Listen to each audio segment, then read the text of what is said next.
Everyone, आज हम पढ़ेंगे गोल्गी एपरेटस के बारे में।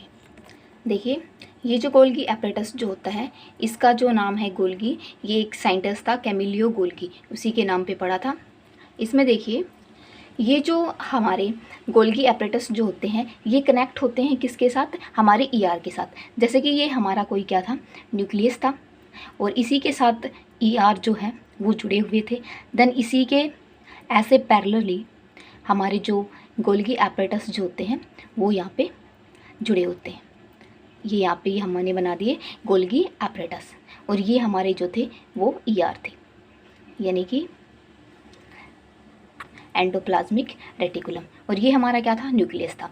ये जो आपस में वेसिकल्स जो होते हैं ये आपस में कनेक्ट होते हैं, एनिमल्स की बात की जाए। लेकिन अगर प्लांट की बात की जाए तो ये वेसिकल्स प्लांट में क्या नहीं होते हैं, आपस में एक दूसरे के कनेक्ट नहीं होते हैं। और ये जो वेसिकल्स हैं गोल्गी एपरेटस में क्या होते हैं, ऐसे ही पैरेलली जुड़े हुए होते हैं। अभी काम कैसे करते हैं, क्या कैसे वर्क करते हैं, अब उसके बारे में देखिए। जब भी जैसे हमारा न्यूक्लियस है, न्यूक्लियस का काम क्या था कि इन्फॉर्मेशन इसमें क्या आती है, इन्फॉर्मेशन आएगी कोई भी हो, तो ये जो इन्फॉर्मेशन आती है कि चलो भाई क्या करना है, हमें प्रोटीन बनाना है, तो न्यूक्लियस क्या करेगा, ईआर को कहेगा कि भाई चल भाई क्या कर, प्रोटीन बना।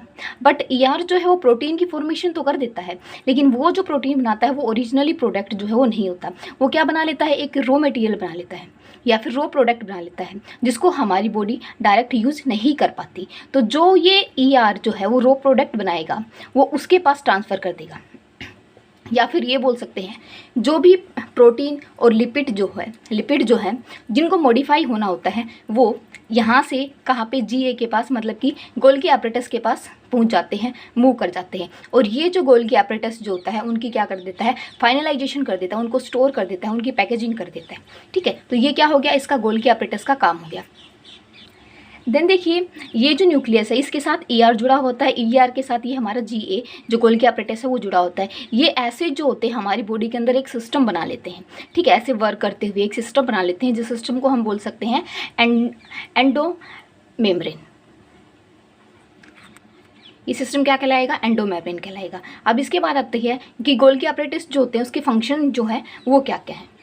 अगर इसके फंक्शन को देखें, जैसे मैंने एक फंक्शन तो आपको अभी बात बताया था, जैसे क्या था, स्टोरेज करना, स्टोरेज हो गया, पैकेजिंग करना, या फिर बोल सकते हैं मॉडिफाई करना। ये सारे क्या हैं, इसके कुछ फंक्शंस होते हैं। और ये फंक्शन कहाँ पे होते हैं, जो ये वेसिकल्स बने होते हैं इसी के अंदर क्या होते हैं, ये काम करते हैं। नेक्स्ट हम ये बोल सकते हैं कि ये फॉर्मेशन करता है किसकी, लाइसोसोम की। तो फॉर्मेशन ऑफ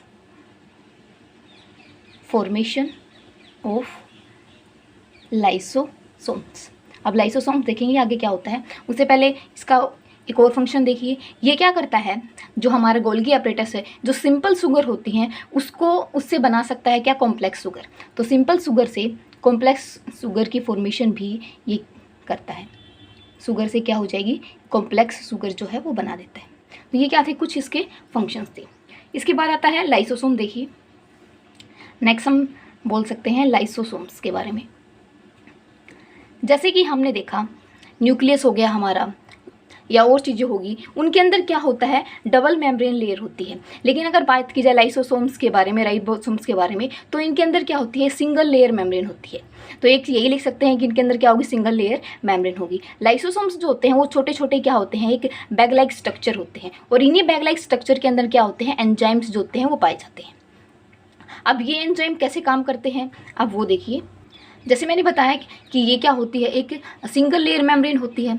तो बाहर से जितनी भी, या फिर जो भी बाहर से फॉरेन मटेरियल आएगा उसको क्या कर देता है, लाइसोसोम मार देता है। या फिर अगर उसको खुद भी मरना पड़ जाए तो वो क्या कर देगा, उसको डेड कर देगा, खुद भी क्या हो जाएगा, डेड हो जाएगा। या फिर ये बोल सकते हैं हम नॉर्मल लैंग्वेज में कि अगर सेल है हमारी कोई भी, उसके बाहर से कोई भी ऐसा मटेरियल आ रहा है जो क्या कर सकता है, सेल को हार्म पहुंचा सकता है, तो लाइसोसोम्स क्या करेगा, उसको खुद जो मटेरियल बाहर से आ रहा है उसको मार देगा। या फिर उसको खुद को मारने के लिए उसको खुद को भी क्या करना पड़े, डेड होना पड़े, तो उसमें भी वो खुद डेड हो जाएगा। इसीलिए लाइसोसोम्स को हम नाम देते हैं सुसाइडल बैग्स।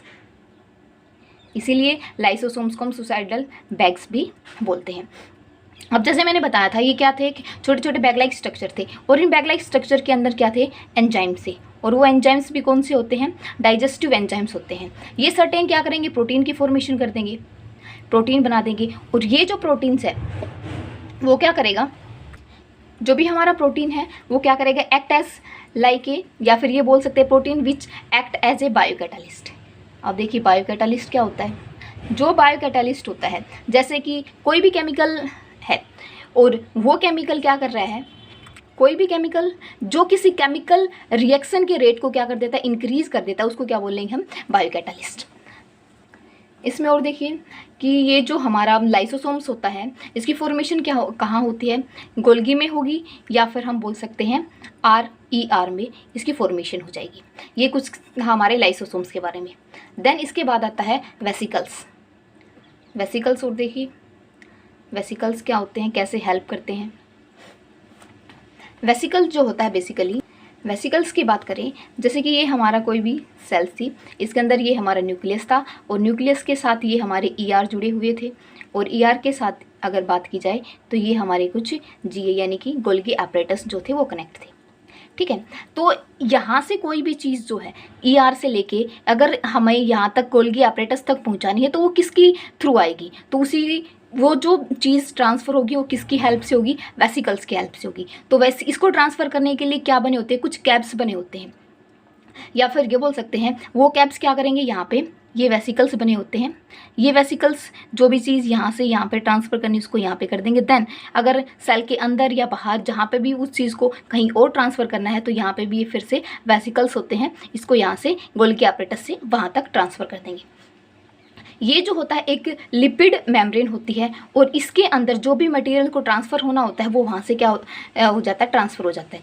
क्या था, वेसिकल्स थे, एक लिपिड मेम्ब्रेन थी, इसके अंदर जो भी मटेरियल था यहाँ पे वो GA के पास जाना है या सेल से बाहर जाना है या अंदर ही कहीं घूमना है तो वो वहाँ से ट्रांसफ़र हो जाता है। यहाँ से कोई भी मटेरियल आए GA के पास, वो क्या हो जाएगा, they will diffuse in GA में डिफ्यूज़ होने के बाद फिर वो आगे की तरफ ट्रांसफ़र करना स्टार्ट कर देता है। नेक्स्ट टॉपिक देखिए माइटोकॉन्ड्रिया। ये कुछ इसका रफली डायग्राम है, इसको देख लीजिए। ये जो होती है ये हमारी आउटर मोस्ट मेम्ब्रेन होती है, इसको बोल सकते हैं आउटर मेम्ब्रेन। देन इसके बाद ये जो है ये हमारी इनर मेम्ब्रेन है, इसके बीच में जो स्पेस होता है उसको हम बोल सकते हैं इंटर मेम्ब्रेन स्पेस। नेक्स्ट देखिए ये जो बीच में कुछ ये फोल्डेड से बने होते हैं, इन फोल्डेड्स को हम नाम देते हैं क्रिस्टे। ये जो बीच में फोल्ड बने होते हैं इनको बोलते हैं क्रिस्टे। देन ये बीच में जो खाली स्पेस जो बचा हुआ है यहाँ पे इसको हम बोलते हैं मैट्रिक्स। ये क्या था, एक थोड़ा सा डायग्राम था किसका, माइटोकॉन्ड्रिया का। बेसिकली हम जानते हैं माइटोकॉन्ड्रिया को हम क्या बोलते हैं, power house of cell, cell का पावर हाउस बोलते हैं। अब ये देखा जाए कि माइटोकॉन्ड्रिया को ही क्यों पावर हाउस होता सेल बोला जाता है, ये हम इसमें देखते हैं, पढ़ते हैं। उससे पहले देखो कि इसमें क्या होती है, एक एनर्जी की फॉर्मेशन होती है। वो एनर्जी किसकी फॉर्म में होती है, या फिर जो एनर्जी बनती है वो ATP की फॉर्म में बनती है। ATP की अगर फुल फॉर्म की बात की जाए तो ये होती है एडिनोसाइन ट्राइफॉस्फेट। ये हमारी इसकी फुल फॉर्म होती है ATP की। जो एनर्जी यहाँ पे फॉर्मेशन होती है, बनती है, वो ATP की फॉर्म में बनती है।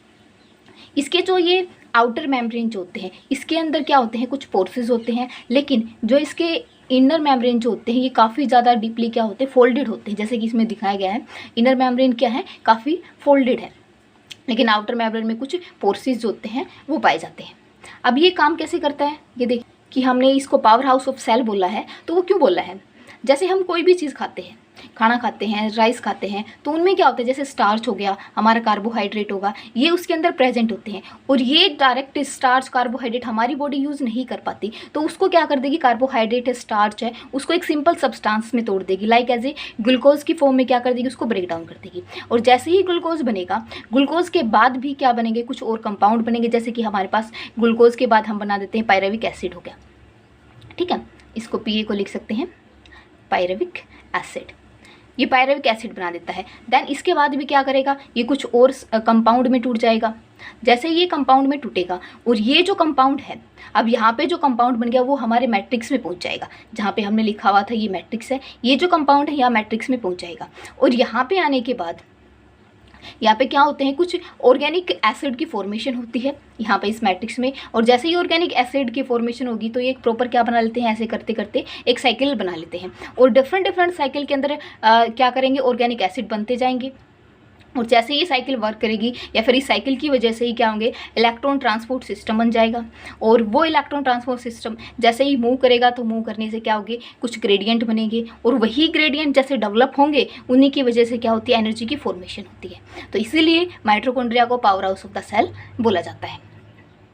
एक बार फिर देख लीजिए कि माइटोकॉन्ड्रिया का पावर हाउस ऑफ सेल क्यों बोलते हैं। जैसे हमने कोई भी चीज़ खाई, उसमें क्या स्टार्च था, कार्बोहाइड्रेट था, फैट था, विटामिन से, ये सारी चीज़ें थी। तो हमने कार्बोहाइड्रेट, स्टार्च, ये जो भी खाया, ये क्या थे, सिंपल सब्सटेंस में टूट जाएंगी। लाइक जैसे ग्लूकोज मान के चला हमने, और ग्लूकोज फिर उसके बाद फिर से कुछ और सिंपल सब्सटेंस में जैसे टूटेगा तो कुछ कंपाउंड बनाएगा, तो वे पायरुविक एसिड बना लिया। देन उसके बाद कुछ और कंपाउंड बनाएगा। कंपाउंड याद रखने की आपको कोई ज़रूरत नहीं है, ये आपके लिए इंपॉर्टेंट नहीं है इस क्लासेस में, वो आप नेक्स्ट लेवल पे देख लीजिएगा। जैसे ही जो भी कंपाउंड इसने बनाया वो यहाँ पे मैट्रिक्स में पहुँच जाएगा। मैट्रिक्स में जाने के बाद यहाँ पे कुछ क्या होंगे, ऑर्गेनिक एसिड की फॉर्मेशन होगी, और वो एक प्रॉपर साइकिल बना लेंगे, और वही साइकिल जो होती है वो डिफरेंट ऑर्गेनिक एसिड फिर बनाएगी। देन उसी साइकिल की वजह से इलेक्ट्रॉन ट्रांसपोर्ट सिस्टम बनेगा, और जैसे ही वो सिस्टम मूव करना स्टार्ट करेगा तो कुछ ग्रेडियंट बन जाएंगे, और उन्हीं ग्रेडियंट की डेवलपमेंट की वजह से क्या हो जाता है, एनर्जी की फॉर्मेशन हो जाती है। ठीक है, अब इसमें एक चीज़ और देखिए, ये जो हमारा माइटोकॉन्ड्रिया होता है इसके पास खुद का क्या होता है, अपना खुद का डीएनए होता है। तो देयर ओन डीएनए